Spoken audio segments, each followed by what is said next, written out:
जिन वक्ता को बुलाने जा रहा हूं उन्होंने भी जो साहित्य लिखा है या उनके जो अब तक कार्य रहे हैं, राष्ट्रीयता से ओत-पोत रहे हैं, मानवता से ओत-पोत रहे हैं।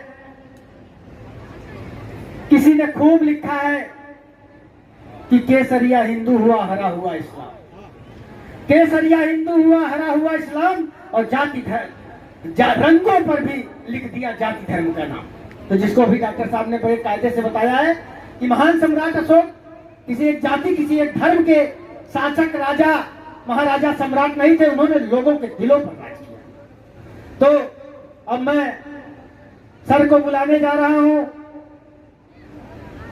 कि विश्व बंधुत्व व समता करूंगा, जिसकी चर्चा आज हो रही है, सर्व धर्म संभाव की बात हो रही है, जियो और जीनो दो की बात हो रही है, तो कहीं न कहीं वो बातें महान सम्राट की तरफ इंगित करती है।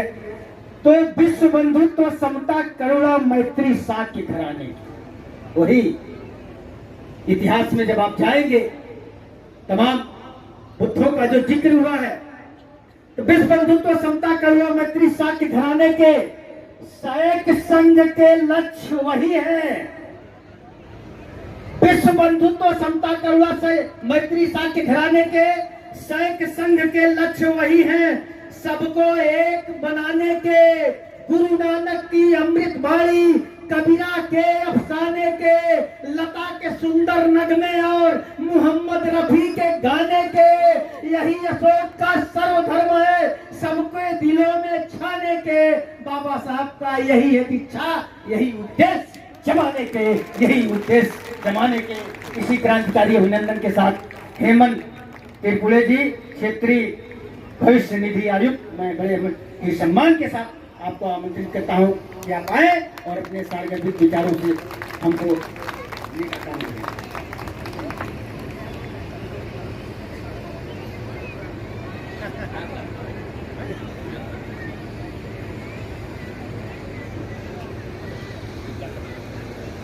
मंच पर उपस्थित सभी आदरणीय अतिथि,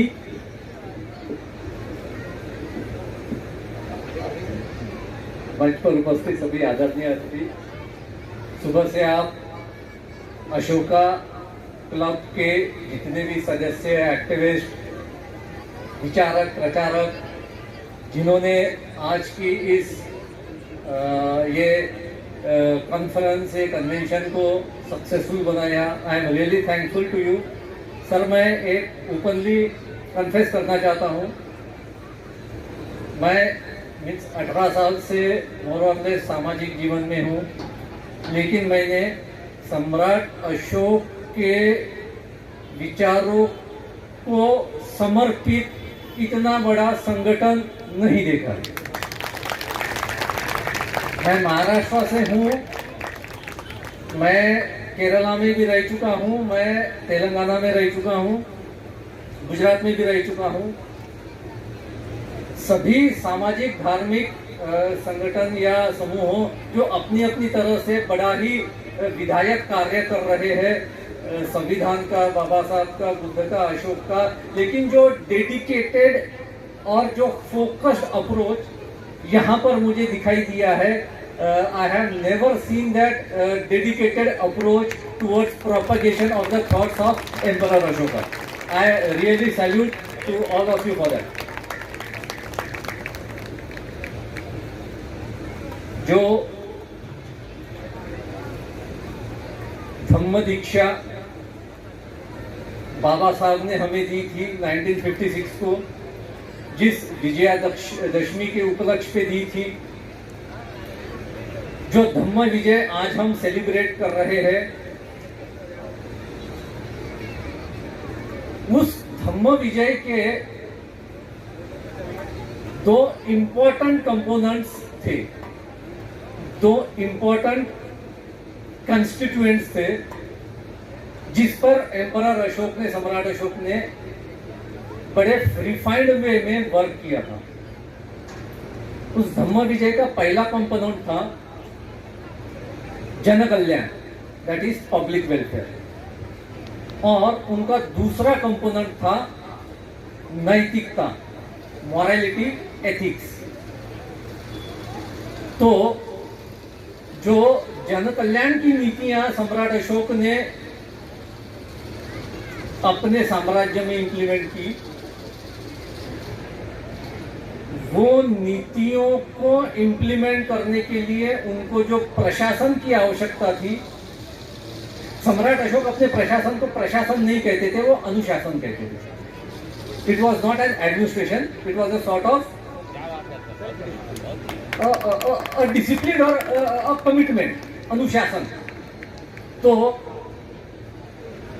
ये वाली बात, पब्लिक वेलफेयर वाली बात, जो paternalistic concept of administration Kalinga में धौली के शिलालेखों में जो लिखा गया है, इसको एडमिनिस्ट्रेशन के लैंग्वेज में पैटर्नलिस्टिक वेलफेयर कहते हैं। इसको एक और चीज कहते हैं जो आज हमें बहुत सुनाई दे रही है, गुड गवर्नेंस, कंपैशनेट गवर्नेंस। लेकिन हमें ये कोई नहीं बताता कि ये good governance, compassionate governance, human administration, welfare administration, इनके जनक कौन है। प्रशासन में, कोई भी प्रशासन में हमें एज ए एडमिनिस्ट्रेटर कोई भी ट्रेनिंग एकेडमी, आईएएस की ट्रेनिंग एकेडमी होती है, आईपीएस की ट्रेनिंग एकेडमी होती है, रेवेन्यू सर्विसेज की ट्रेनिंग एकेडमी होती है, मैं जिस सर्विस से आया हूँ उसकी ट्रेनिंग एकेडमी दिल्ली में है, कस्टम्स की एकेडमी फरीदाबाद में है। सो सारे नेशनल एकेडमीज होती है, लेकिन ये जो वेलफेयर एडमिनिस्ट्रेशन है, ये कल्याणकारी प्रशासन है, कंपैशनेट एडमिनिस्ट्रेशन है, इसके जनक कौन है, इसको कोई भी नहीं उजागर करता है, कोई भी इसकी बात नहीं करता है। ये सम्राट अशोक इस कल्याणकारी प्रशासन के, इस वेलफेयर एडमिनिस्ट्रेशन के जनक है। ये बताने के लिए भारत का प्रशासन इतना डरता क्यों है।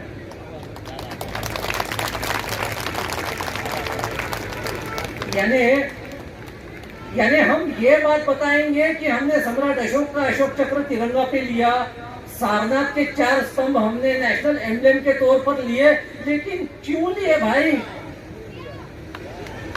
इसकी रीजनिंग नहीं बताते हैं। क्योंकि इसका रीजनिंग अगर हमने बता दिया और सम्राट अशोक इस वेलफेयर एडमिनिस्ट्रेशन के जनक है, ये बता दिए, तो डायरेक्टली या इनडायरेक्टली हम ये बताते हैं कि इंडिपेंडेंट इंडिया धम्म पे खड़ा है। ये बात पता नहीं होनी चाहिए, इसलिए ये बोला नहीं जाता। इस बात की कोशिश होती है कि इस वेलफेयर एडमिनिस्ट्रेशन का श्रेय अशोका को न दिया जाए। जैसे अशोका सामने आते हैं, धम्मा सामने आ जाएगा, धम्मा सामने आ जाएगा तो पूरा देश किन मूल्यों पर आधारित था ये सामने आ जाएगा। दूसरी बात जो आज का मुख्य विषय है कि, और जो सर ने कहा है कि किस तरह से एम्परर अशोक के जो प्रैक्टिकल पैसिफिज्म की जो पॉलिसी थी, उसको एक कारण बताया जाता है, उसको निगेटिवली बताया जाता है। ये बिल्कुल, यानी इस बात की हम केवल कहानियां रख सकते हैं, क्योंकि इतिहास में इसके तथ्य नहीं मिलते हैं। सम्राट अशोक ने अहिंसा को डिफाइन किया था, क्वालिफाई किया था। It was a qualified non violence. वो एब्सोल्यूट नॉन वायलेंस नहीं था, वो क्वालिफाइड नॉन वायलेंस था। वो अगर एब्सोल्यूट नॉन वायलेंस रहता तो सम्राट अशोक तभी भी उनके 6 लाख की जो आर्मी थी, उनके 30,000 घुड़सवार थे, उनके 9,000 युद्ध हाथी थे, उनके हजारों युद्ध रथ थे, ये जैसे के तैसे आखिरी तक मेंटेन नहीं करते। उन्होंने ये सारे उनके डिफेंस फोर्सेस को, उनकी मिलिट्री फोर्सेस को जैसे के तैसा मेंटेन किया, उनको और नर्चर किया, नरिश किया। क्यों? ये सर ने उसका जवाब दिया है, बिकॉज उन्होंने उनके आर्मी को कन्वर्ट किया from offensive army into A defensive army, from offensive forces into defensive forces. जो आज दुनिया के हर देश के आर्मी का प्रिंसिपल होता है, दुनिया के हर आर्मी का प्रिंसिपल, हर मिलिट्री फोर्स का प्रिंसिपल है कि हम दूसरे देशों की सीमाओं का रिस्पेक्ट करेंगे, हम हमारी सीमाओं का भी रिस्पेक्ट करते हैं। वहां पर वायलेशन हुआ तो ये जितनी भी ताकत खड़ी है उसका इस्तेमाल होगा। That was the policy of Ashoka. This is called qualified non violence. Secondly, Ashok के समय में भी जो कैपिटल पनिशमेंट थी, मृत्यु दंड था, सम्राट अशोक ने उसको पूरी तरह एबॉलिश नहीं किया। जो भी सम्राट अशोक ने उनके शिलालेख में वार्निंग दी है, जो नॉर्थ वेस्ट आज के गांधार प्रांत में जो ट्राइब्स रहती थी, जो अभी भी बहुत ज्यादा जानवरों की हत्या में लगी हुई थी, उनको उन्होंने स्टर्न वार्निंग दी है कि अगर आप आपके इस प्रैक्टिस को बंद नहीं करोगे तो मैं तुम्हारे अगेंस्ट में कार्रवाई करूंगा। उनकी जो क्रिमिनल जस्टिस थी, क्रिमिनल जस्टिस सिस्टम में जो जेल थे, वो जेल अभी भी बरकरार थे। वहां पर भी जो पेनल्टी होती थी, पेनल्टी दी जाती थी, क्योंकि it was not absolute non violence. जितना भी एक अनुशासन मेंटेन करने के लिए जो फोर्स चाहिए है, और धम्मा के प्रिंसिपल्स को जो वायलेट कर रहे हैं, उसके लिए जो डिटरेंस फोर्स चाहिए, वो डिटरेंस फोर्स, वो डिफेंस फोर्स अशोका ने मेंटेन की। सो भले ही आज धम्मा के प्रिंसिपल्स समाज में बहुत सारे लोग बुद्धा के प्रिंसिपल्स हम फॉलो कर रहे हैं, हम उनको प्रिजर्व और प्रोटेक्ट कर रहे हैं, लेकिन प्रशासन में बैठे जो मेरे जैसे अधिकारी है, ये मुझे लगता है ये हमारा कलेक्टिव फेलियर है कि प्रशासन, ये वेलफेयर एडमिनिस्ट्रेशन, ये किसकी देन है, ये किसका कंट्रीब्यूशन है, ये हम प्रशासन के अंदर उजागर नहीं कर पाए, प्रशासन के अंदर बना नहीं पाए। तो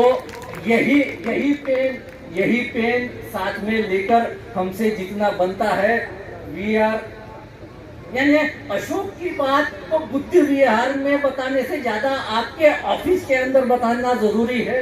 हमारे ऑफिसर्स को ये क्यों नहीं समझ में आता है?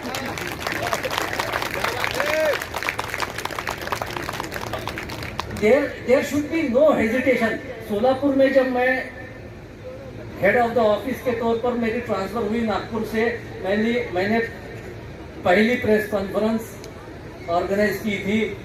मेरे चेंबर में सम्राट अशोक का पोर्ट्रेट लगवाया था। मैं जहाँ जहाँ पर भी जाता हूँ सम्राट अशोक का पोर्ट्रेट और स्कल्पचर लगवाता हूँ। दिल्ली में भी अभी 4 महीने पहले मेरी ट्रांसफर हुई है हैदराबाद से, यहाँ पर भी लगवाया है। मुझे वो रिपोर्टर्स ने पूछा कि सर,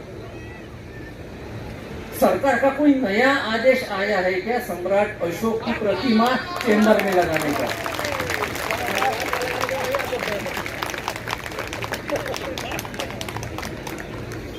उनको मैंने इतना ही जवाब दिया, ये तिरंगा मेरे टेबल पर है, इस पर अशोक चक्र है, ये नेशनल एम्ब्लेम मेरे टेबल पर खड़ा है, ये दोनों संविधान की वजह से है। संविधान ने इनको स्वीकार किया है, संविधान ने अशोक के प्रतीक को स्वीकार किया है, संविधान ने अशोक को स्वीकार किया है, संविधान ने अशोक के वेलफेयर एडमिनिस्ट्रेशन को स्वीकार किया है। We are living in Ashoka's country. मुझे किसी आदेश की जरूरत नहीं है सम्राट अशोक की प्रतिमा लगाने की। तो it is my commitment to the Ashoka club कि जितनी भी मेरी और सर्विस बची है, आई विल, इतना मैं काम नहीं कर सकता जो सर ने कहा, उतना काम मैं नहीं कर सकता हूँ मेरी काबिलियत के हिसाब से। मैं ये कोशिश जरूर करता रहूँगा कि आगे चलकर हमारे जितने भी IAS, IPS, IRS के कोचिंग सेंटर है, उन कोचिंग सेंटर में अशोका के शिलालेख प्रशासन के आइडियल मॉडल्स के तौर पर पढ़ाए जाए, इसके लिए मैं कोशिश जारी करता रहूँगा। Thank you all for giving an opportunity to share my thoughts here. जय भीम, जय भारत, जय अशोक।